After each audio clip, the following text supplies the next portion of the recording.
Welcome back to another video on F1 for Sports. And in this video, I'm going to be giving a detailed breakdown of each NBA team that's in the postseason and how far I think each team can go. So basically, I'm going to do my predictions as well in this video, but the main focus of this is basically laying out the floor and the ceiling for each team in the playoffs. So starting with the Dallas Mavericks, I think their floor and ceiling is about the same. The floor is the play-in game. The first one just losing that one, and the ceiling is losing that second play-in game. Dallas, with them not having Kyrie, who's been their best player this season, obviously with Luka getting traded, Anthony Davis just coming back not too long ago, I don't see this team doing much in the play-in. Like, they got some of their other key pieces back, but there's still some guys that are out. And Kyrie being one of the most essential pieces to this team, with him being out, this team really doesn't stand a chance. Like, I don't think they'll be able to beat the Kings in that play-in game. That's why I had their floor and ceiling as to play-in. I don't see a world where they make the playoffs. For the Sacramento Kings, I look at them the exact same way. I think they come out of this game against Dallas. Obviously, Jonas Valanciunas just had a good game. Still got Sabonis, Levine, DeRozan. But this team don't have a true point guard, which is why it's hard for me to trust this team. And they fired Mike Brown at a weird point. That was one of the 4 firings this season. It was a lot of coaches that got fired this season, and a few of those coaches didn't make a lot of sense. And Mike Brown was one of them, especially at the time. It still don't make a lot of sense now, but their ceiling is the play-in as well. I don't see this team doing much of anything. I don't think this team isn't good enough to beat the Grizzlies or Warriors in a win-or-go-home situation. Both of those teams are so much more experienced and better well-coached, especially the Warriors. The Grizzlies, them firing Taylor Jenkins was a surprise, so I'm going to move on to them. I think they're definitely a first-round team. I think they'll be able to make the postseason. Well, they're already in the postseason. They'll be able to make the playoffs. But this team won't do much of anything. Maybe they could push a team like the Rockets to 6 or 7 games, but I don't see them getting any further than that. So they're first round ceiling and floor for the Grizzlies, because obviously Jaren Jackson, he's been solid this year. He was an all-star. I think he deserved it. Ja Morant, he's been out the lineup at points during the season, but he's still been good. Desmond Bain, you don't know what you're gonna get out of him. That's why it's like I look at them like this is definitely a playoff team, but they're like 7 or 8 seed, and I don't see them upsetting anybody. Like, I can't see them upsetting the Grizzlies. No, I can see them upsetting the Rockets or OKC. Now for the Warriors, I think their floor is losing in the play-in, because with Steph, Jimmy, and Draymond all banged up playing with injuries now, they could very well lose 2 games and be out. And because of those injuries, their ceiling has moved down, in my opinion. Because if Draymond didn't suffer the neck sprain in that game versus the Clippers, and Jimmy wasn't limping towards the end, I would say their ceiling is the Western Conference Finals. But if they're banged up going into these games here, it's only going to get worse from here on out if they're able to make the playoffs. So I say second round. I think their ceiling is second round. And then Steve Kerr, I didn't get his decision to not play Jonathan Kuminga in that last game of the season. Like, he definitely would have helped. He definitely would have helped in that game. The Warriors probably could have won if he played. So Steve Kerr, and he doesn't have good luck in the play-in. So the Warriors don't have good luck in the play-in in general. So that team, it's in between. They're either gonna miss the playoffs completely because of that Harrison Barnes game winner, or they're just gonna lose in the second round. I see that they can get that far for sure. The Timberwolves, their floor is first round because they're matching up with the Lakers. In a series that can really go either way, I can see either one of those teams winning.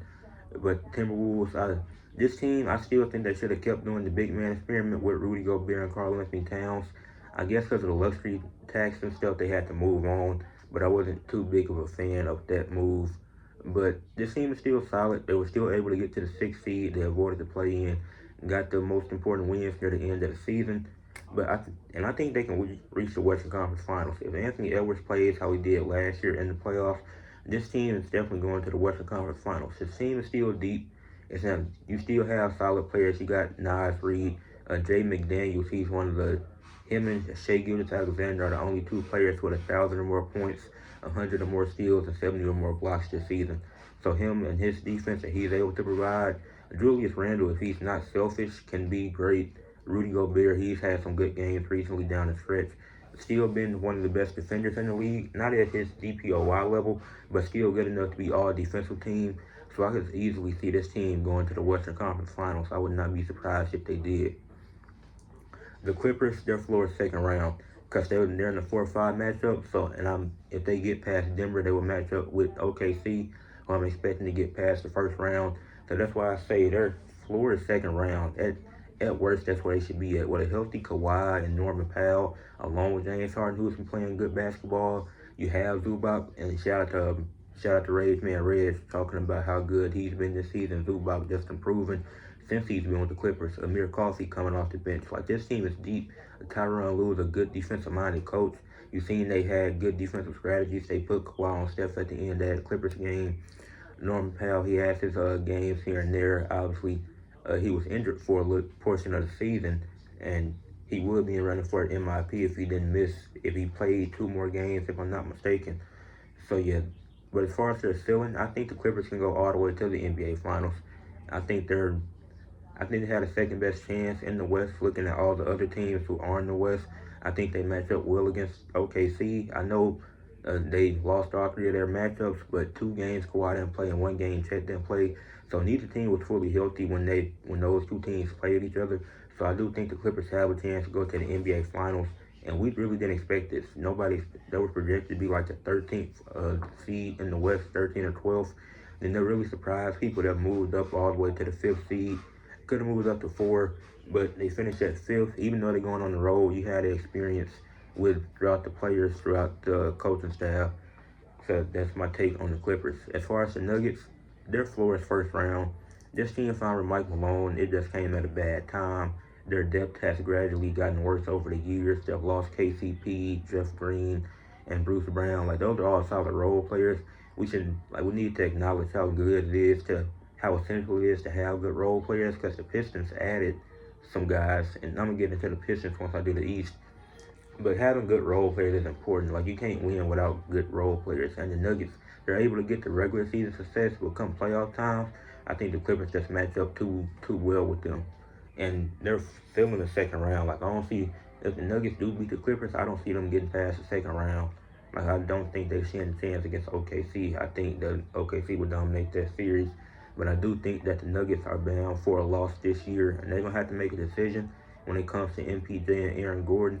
Because if you didn't want to go into the luxury tax for your role players, then for your other players who are key pieces, like, they're not, well, you could say they're both role players, but the other guys that you lost, and these are your better role players. So and that money, it's a decision that has to be made. Floor for my Lakers, the first round, like I said, I could see the Timberwolves beating us. I would not be surprised. But I do think our ceiling in the second round, I don't think we can go any further than that. Because while the defense has improved since the AD trade, come playoff time, the game is going to slow down, and I don't think we would be able to play at the same pace against some of these other teams that's in the West, specifically a team like the Rockets. Like, if we were to match up against them, I would take the Rockets because they're younger, because they had a better coaching. So I think the Lakers still in the second round. As far as the Rockets, their floor is first round. It really just depends on who wins the Grizzlies and Warriors game. Because if the Warriors win, then I would take the Warriors in that series despite them being banged up. But if the Grizzlies win, I would take the Rockets, because I just think the Rockets have been the better team. And I think Shane Gilgeous the best player. And the Rockets, their ceiling is Western Conference Finals. Because while in any series they go into, unless it's the Grizzlies, they will likely not have the best player in that series. But this Rockets team has still been very good. They have depth. They have vets like Jeff Green that I named earlier, Dylan Brooks, Fred VanVleet, Steven Adams.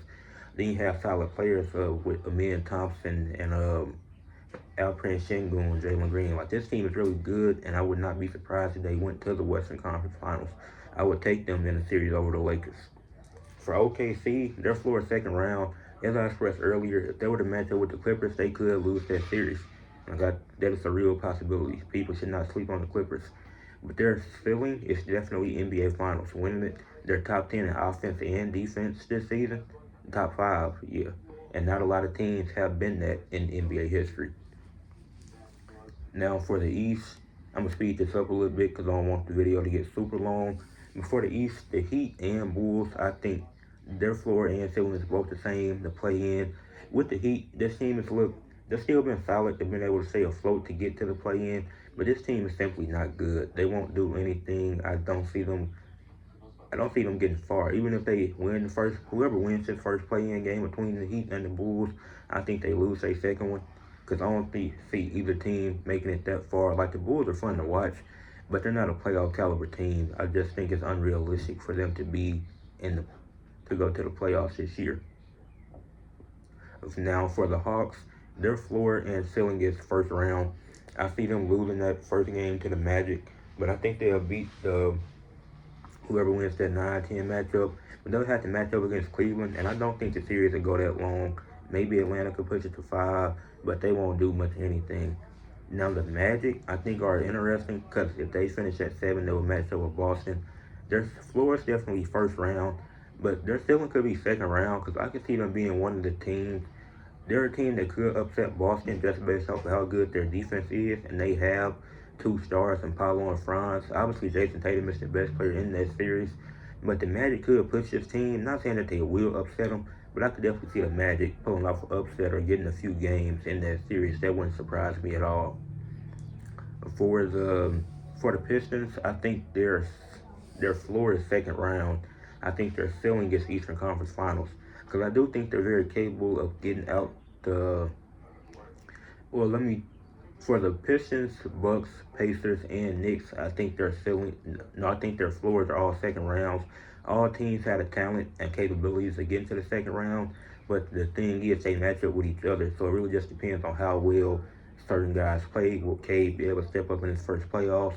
Will Giannis be healthy again for a playoff run? Will Tyrese Halliburton not be as passive as he was last year?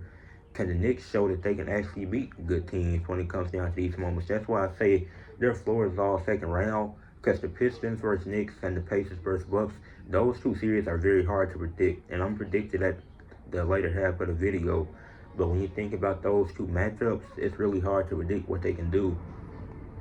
And I think the 2 teams that are likely out in the second round if they get there are it's the Knicks and the Bucks. The Bucks because they don't have Dame, they don't have their second best player. I think the furthest they can get is the second round.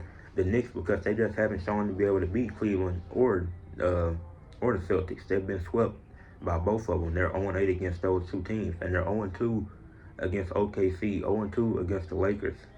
So it's like they're not good against the top teams. Especially, and I'm talking about the top of the top. The 2 top teams in the East that went a combined 0-8 against. That's why I think they would max out at just second round. Now the Pacers, I think their ceiling is Eastern Conference Finals because Rick Carlisle is a good coach, and it's based off that alone. Rick Carlisle being great, and I think the Pacers. And then last year they lucked up with some injuries, but this Pacers team is really solid. They are able to compete with the top teams. They aren't getting blown out a lot by the top teams, so I can see the Pacers getting. Like, if they got there, it'll probably take a little bit of luck like it did last year. But Rick Carlisle is a great coach, so I wouldn't be surprised that the Pacers getting that far. Like, I feel like they'll put up a good fight against the Cavs. I also think the Pistons ceiling is Eastern Conference Finals. Not saying that they can get there, but I think that's the highest they could get. Because this team's been fun to watch. This team, they added Malik Beasley, Tobias Harris, Tim Hardaway Jr. They added real NBA players. Now, this team could go out early, but that's because they don't have the experience. And Cade, this is his first playoff, so we're going to have to give it some time to see what he's able to do. But that's just realistically what I'm thinking. I think the Pistons could get all the way there, and I think Cade will elevate his game to that point. Now, for the Celtics and Cavaliers, both of their floors are Eastern Conference Finals. If these teams aren't in the Eastern Conference Finals, that's a disappointment for both of them. The other teams, if they get there, that'll be great for them. That'll be a surprise. But these are the 2 teams that in the East, when it comes down to you have to be in the Eastern Conference Finals. Like the Celtics, they trying to go back, and their ceiling is the finals. Because if they go to the Eastern Conference Finals, that's a successful season for both of them. So whoever was to win this series, I don't think it'll really matter as long as it's not like a 4-game, 5-game series. I think that's the only thing. If you get to the conference finals and lose in 4 or 5, then that's kind of depressing because it's like, damn, you did all that to lose quickly. But I think their ceiling is both finals. And now to get into the playoff predictions. So that's my floor and ceiling for each team that's in the postseason. Now for my predictions for the Western Conference play-in, I have the Kings beating the Mavs in the 9-10 game. I have the Grizzlies beating the Warriors, not because I think the Grizzlies are better, but because I think with the Warriors being banged up, with Steph having the lingering thumb issue, Draymond next strain, we don't know how well he'll be in that game. Jimmy Butler with him limping, I know he's gonna try to play through it most likely. I think the Warriors lose their game and have to go and get and have a second game where they will play the Kings, and I think the Warriors will win that one. Because I think the Warriors could just simply outmatch the Kings even with injuries. I just don't think they could do it against the Grizzlies. So I have OKC finish. No, I have the Warriors finishing at 8 and the Grizzlies finishing at 7. For the East, like I said, I got the Bulls beating the Heat in the play-in game. Got the Magic beating the Hawks to finish 7th. I think Paolo gonna have a phenomenal showing at home too, and that defense is so good. Especially even though they don't got Jalen Suggs, that defense is still gonna be good. They're gonna be putting a lot of pressure on Trae Young, but I do have the Hawks being able to beat the Bulls to get the 8th seed. I do think the Hawks are the better team. So and Trae Young, he gonna go crazy against not. Because they're not going to have, the Bulls won't have the defenders that the Magic had to put on Trae Young. Now to get to the first round, OKC and the Warriors, I would take OKC and 6. OKC top 5 in defense and offense this season. I just think this team is too good to lose to a team like the Warriors. Even though they had the experience, we can't just go off the experience all the time because OKC has gradually got the experience over these last 2 years. Nuggets and Clippers, I'm taking the Clippers in 5 in this series. I don't think it's going to be competitive at all, and I think certain people are going to be exposed, like a Michael Porter Jr. I don't think he's going to be as good as he was last year in the Lakers series. Rockets versus Grizzlies, I'm taking the Rockets in 7. I think this will be a fun series. I think the Rockets will win this one. I think this is the Rockets' most favorable matchup, and Ime would outcoach and I don't know who the interim coach is for the Grizzlies, but Ime, I just trust him more as a coach, and he's going to help these guys get to where they need to be. The Lakers and Timberwolves, I'm going to take the Lakers in 6, but I would not be surprised if the Timberwolves won. I just don't think Luke is losing in the first round this year. I think Luke and LeBron, they both got something to prove. Luke is showing he wants to show the Mavericks they shouldn't have traded him. LeBron at age 40 trying to win the ring. He probably won't, but that's what the goal is. For the East, the Cavs and Hawks, I would take the Cavs in a sweep because we get at least one sweep every year. If it went 5, I wouldn't be surprised. But I'd take the Cavs sweeping the Hawks because I don't think, like, the pressure the Cavs to be able to put on Trae Young, and Trae Young is my favorite player, but he's going to be seeing a lot of pressure from that Cavs defense, and it's not going to be pretty. So I would take the Cavs in 4. The Pacers and Bucks, this is one of the harder ones to predict. Because even though Dame is not there, with the Bucks having a fully healthy Giannis, with Bobby Portis being back, I'm thinking Bucks in 7. I'm going to take the Bucks in 7 because I feel like Tyrese Halliburton won't be as aggressive as he should, and that's going to cost them this year. For the Celtics and Magic, I will go Celtics in 6 because I think the Magic, if they play the defense they were able to play last season, which I think they can, I don't know what the statistics are for the Magic defense this season, but just looking at those players, I feel like they can push Boston to 2 games. And Boston, they always bound to let one off. I don't think. Well, they did get swept. No, they did sweep the Pacers last year. But they usually, it'll definitely go 5. But I could see the Magic still in another one and pushing this to a 6-game series. Then the Knicks and Pistons, I would take the Pistons in 6. I think Cade is going to outperform Jalen Brunson. And Jalen Brunson might still be affected from that ankle injury. And then Cat, I don't know, because this team has been in plenty of overtime games, so that would favor them. But I do think the Pistons, with how hot they've been this season, I think they'll be able to beat the Knicks in the playoff series. So that leads me to my second round, OKC and the Clippers. I take OKC in 7 in that. That one's hard to predict because in all of their matchups, not both teams were fully healthy. So if we were able to see them fully healthy, I would still take OKC just because they've been so dominant this season. But it will go 7. It wouldn't be no cakewalk for OKC. For the Rockets and Lakers, I think we lose this round. I'm taking the Rockets. Ime's just simply a better coach than JJ Redick. No credit to JJ because he had a good first season, but Ime's a proven coach. He's going to be. This team has younger legs. The game slows down, and I think that would actually favor the Rockets over the Lakers, who are an older team. And I think with the Rockets, what they're able to do with their vets, with guys who have already been there before, like not everybody on the Lakers has been in this spot before, so I think it would favor the Rockets, and I do think the Rockets would advance to the Western Conference Finals. The Cavs and Bucks, despite how dominant Giannis can be, if once it's a team like the Cavs, I got to take the Cavs in 6. I just feel like that team, they'll throw Allen and Mobley at Giannis, and Giannis will still have his typical good games. But aside, it's going to be kind of other step up. Bobby Portis, Gary Trent, what can they do? Will they really be much of a factor in that series, especially with DeAndre Hunter guarding them? Then for the Celtics and Pistons, I would go with the Celtics in 5. I would love for the Pistons to make it competitive. Like it could be one of the competitive 5-game series where 3 games are close and one of those wins went to the Pistons. But that's what I look at it as. Like I think the Celtics team just outmatched them in every way, and they would have the 2 best players in the series. But yeah, I would. Then Jaylen Brown, he should be fine by that time because I know he was dealing with an injury. But by then, he should be straight. Now for the conference finals, the 1 and 2 season, both conferences matching up. I would take OKC over the Rockets in 6 games. I think even though the Rockets have had a good team, and they have matched up well against OKC this season. They've had some good games. They've been able to beat the Warriors. They had some quality wins on the season. So I think the Rockets will make it competitive. But I think OKC, when allowed to get to 7, they could walk into Houston and take that win on the road in a Game 6 situation. And I think OKC will be able to do that really against any team that they play. So that's why I think OKC, they could win that. But this won't be no cakewalk for OKC, like I said. Then the Cavaliers and Celtics. The Celtics are the team to beat in the East, and I think the Cavs are going to be the team to beat them. I got the Cavaliers in 7. I see that going 7 games. I see the Cavaliers winning.